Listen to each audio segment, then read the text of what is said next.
L'histoire de Khazad-dûm, également connue sous le nom de Moria, reste l'un des chapitres les plus mystérieux de l'histoire des nains. En particulier en raison du peu de connaissances que possédait Gimli, fils de Glóin, sur son destin durant la guerre de l'anneau. Fondée par Durin l'Immortel, Moria était la plus grande de toutes les salles naines, où le bruit de l'industrie et le fracas du métal résonnaient autrefois dans ces vastes couloirs. Gimli, fils de Glóin, descendait d'une noble lignée, son père ayant fait partie de la compagnie de Thorin écu de Chêne, qui réussit à reprendre la montagne solitaire au dragon Smaug. Durant la guerre de l'anneau, un conflit qui a balayé toute la terre du milieu, des alliances ont été formées et rompues, alors que les peuples libres se dressaient contre le pouvoir grandissant de Sauron. L'histoire de l'abandon de Moria et des épreuves auxquelles ont été confrontés les nains est une saga remplie d'événements significatifs et de figures héroïques. L'un des événements notables fut la bataille d'Azanulbizar, qui eut lieu en l'an 2719 du Troisième Âge. Cette bataille décisive entre les nains et les orques de Moria, menée par Thrym II, père de Thorin écu de Chêne, fut un moment crucial de la guerre. Les nains combattaient pour venger le meurtre de Thror, le père de Thrym, tué par le chef orc Azog. La bataille fut intense et entraîna de lourdes pertes, de nombreux nains périssant dans les combats acharnés. Parmi les héros de la bataille se trouvait D'un Pied d'Acier, un jeune nain qui tua courageusement Azog, vengeant ainsi Thror et apportant une certaine clôture à la quête de vengeance des nains.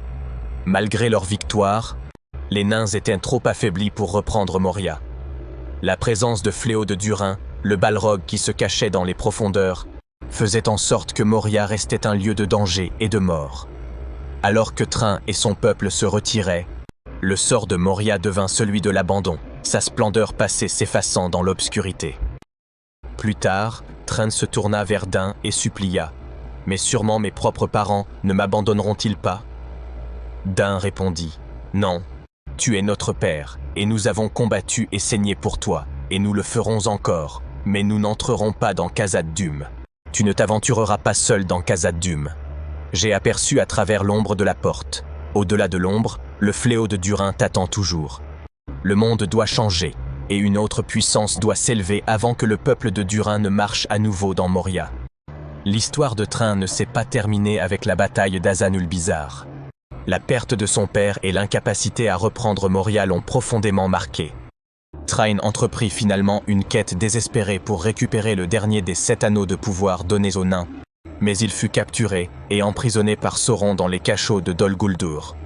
Son fils, Thorin, mènera plus tard la quête pour reprendre Erebor. La montagne solitaire, une saga racontée dans le Hobbit. D'un Pied d'Acier, qui deviendra finalement roi sous la montagne, n'oublia jamais les horreurs de Moria. Son leadership et sa sagesse guidèrent les nains au fil des années qui suivirent. Mais le souvenir d'Azanulbizar et de la splendeur perdue de Moria continua de hanter les nains. La décision d'abandonner Moria était pragmatique, mais elle laissa un profond sentiment de perte chez les nains qui aspiraient à retourner dans leur foyer ancestral. Balin, membre de la compagnie de Thorin et survivant de la quête pour reprendre Erebor, n'était pas satisfait de se reposer sur les réalisations passées. Poussé par l'impatience et un désir profond pour Moria, il rassembla un petit groupe de nains et se mit en route pour reprendre la cité perdue en l'an 2889 du Troisième Âge.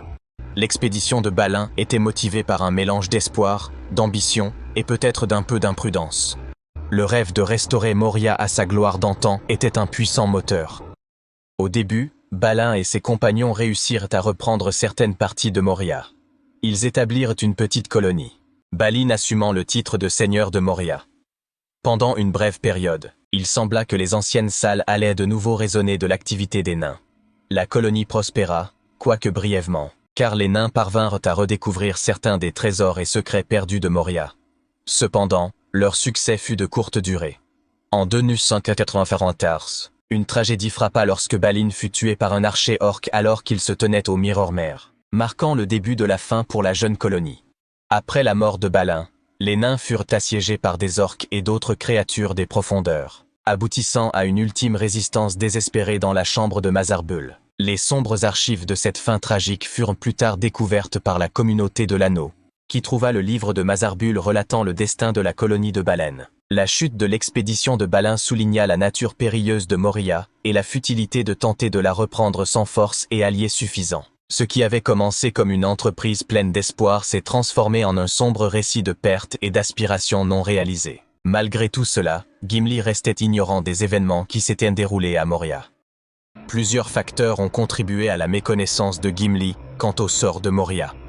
Selon les écrits de Tolkien, après que Balin et sa compagnie sont entrés à Moria, ils envoyèrent des messages à Erebor pendant 5 ans, rapportant leurs progrès et succès. Cependant, lorsque Balin fut tué par un archer orc, tout changea. Bien que les nains aient réussi à tuer l'orc qui a tiré sur Balin, d'autres orcs arrivèrent bientôt, forçant les nains à se replier plus profondément dans Moria. Oin tenta de s'échapper par la porte de l'ouest, mais il fut capturé par le guetteur de l'eau, sans survivant pour transmettre la nouvelle. Et les orques ne souhaitant pas provoquer la colère des nains, le monde extérieur resta dans l'ignorance du sort de la colonie. Ce sujet est abordé par Gloin lors du Conseil d'Elrond. Bien que cela soit vieux de longtemps, déclara Gloin, une ombre d'inquiétude tomba sur notre peuple. Au début, nous ne percevions pas son origine. Des paroles commencèrent à être murmurées en secret, affirmant que nous étions confinés dans un lieu étroit et que de plus grandes richesses et splendeurs nous attendaient dans le vaste monde. Certains parlaient de Moria.